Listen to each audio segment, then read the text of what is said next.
आज Doubtnut app download करें। Doubtnut पर अपने सभी गणित, रसायन विज्ञान, भौतिक विज्ञान और जीव विज्ञान के डाउट्स का करो सफाया। बस प्रश्न की फोटो खींचो, एक ही प्रश्न को क्रॉप करो और तुरंत वीडियो सोल्यूशन पाओ। अभी डाउनलोड करें। नमस्ते दोस्तों, तो आज का प्रश्न है किसी संख्या के 3 गुने को दूसरी संख्या के 5 गुने से बढ़ाने पर वह 49 होती है, लेकिन दूसरी संख्या के 2 गुना पहली संख्या के 5 गुने से 1 अधिक होता है, तो वो संख्याएं कौन सी होंगी। चलिए ठीक है, हम यहाँ पे भी मानते हैं, क्या माना पहली संख्या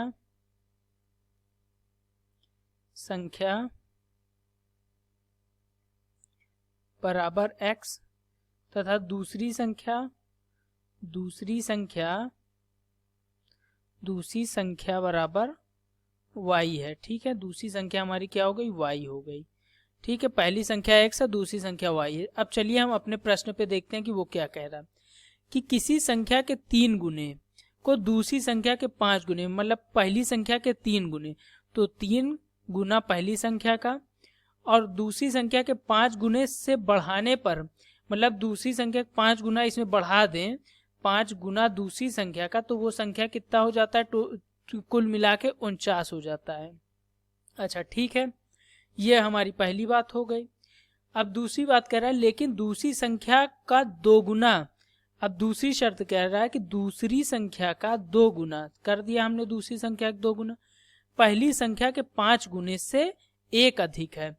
तो पहली संख्या के 5 गुने से 1 अधिक है, तो पहली संख्या का 5 गुना कर दिया, उससे 1 अधिक कर दिया, ये दोनों बराबर कह रहा है कि दूसरी संख्या का 2 गुना पहली संख्या के 5 गुने से 1 अधिक है। ठीक है, चलिए ये मान लेते हैं। अभी हम इसको एक बार थोड़ा सा और हल करते हुए फिर इसको जो है समीकरण देते हैं, जैसे कि 3x धन 5y ऋण 49 को बाएं की तरफ कर दिया बराबर 0। ये हमने समीकरण 1 मान लिया। ठीक है, इसी तरह यहाँ से अगर 5x ऋण 2y धन 1 बराबर क्या हो जाएगा, 0 हो जाएगा। ये हमारा समीकरण 2 है। अभी पता चलेगा कि मैंने ऐसा क्यों किया कि सबको एक तरफ कर लिया है।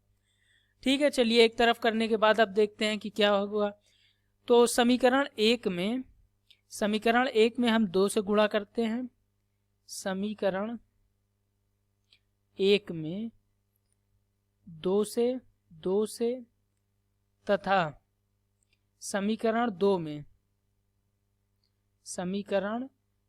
में 5 से गुणा करने पर, ठीक है, गुणा कर देते हैं। गुणा करने पर हमें क्या प्राप्त हो जाएगा, समीकरण 1 में जब आप गुणा करते हैं तो हमें क्या मिलेगा, समीकरण 3 दूनियम 6x मिलेगा। ठीक है, 6x मिला धन 5 दूनियम 10y मिल गया ऋण 49 दूनियम 98 बराबर 0। दूसरा समीकरण में 5 से गुणा करेंगे तो 5 पचम 25 हो जाएगा। ठीक है, 5 पचे 25, तो 25x मिल गया ऋण 5 दूनियम 10y मिल गया धन 5 मिल गया। अब समझ में आया कि मैंने क्यों गुणा किया। अब यहाँ से 10y धनात्मक और ऋणात्मक वाले दोनों कैंसिल हो गए। जब दोनों समीकरण को हमने जोड़ा तो हमें क्या मिल गया, 25 6 31 मिला। ठीक है, 25 6 मिला 31x ऋण 98 में से 5 चले गए तो क्या मिल गया आपको, 93 बराबर 0। ठीक है, तो यहाँ से अगर आप देखेंगे तो x क्या मिला, 31x बराबर आपको मिला 93 मिला।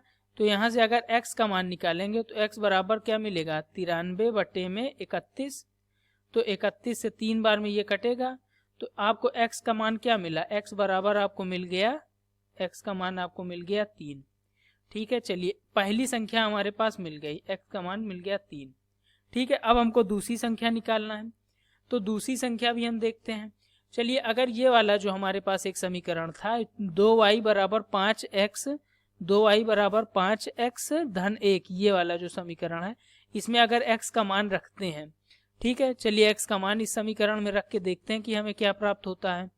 तो हमारे पास समीकरण था 2y, ठीक है, हम इसको थोड़ा सा बांट देते हैं, इधर साइड दूसरा है, 2y बराबर 5, x का मान हमने 3 निकाला है धन 1, तो ये 5 से 15, 15 धन 1, 15 धन 1 क्या हो गया 16। तो 2y बराबर 16, तो y बराबर क्या हो गया 16/2। तो ये कितना हो गया 16/2 आपको मिल गया 8। तो यहाँ से y का मान कितना आ गया 8 आ गया। ठीक है, तो हमारी पहली संख्या क्या रही, पहली संख्या हमारी रही 3 और दूसरी संख्या 8 रही। तो हमारा विकल्प कौन सा है 3 और 8, ये चौथा वाला विकल्प सही होगा। धन्यवाद। कक्षा 6 से 12वीं से लेकर नीट, IIT, JEE वो एडवांस के लेवल तक 1 करोड़ से ज्यादा छात्रों का भरोसा। आज ही डाउनलोड करें डाउटनेट ऐप या व्हाट्सएप करें अपने सारे डाउट्स 8400 400 400 पर।